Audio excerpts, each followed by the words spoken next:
All right, little video today. If you're trying to wire in lights, you don't have any lights on your trailer.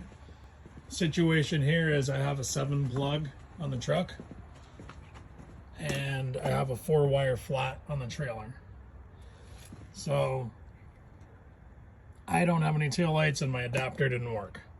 If you're in that situation right now, it's turning nighttime and you need to go do something, I'm going to show you a setup that'll solve this problem.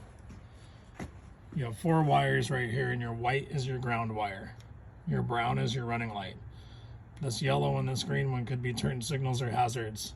They could be combined.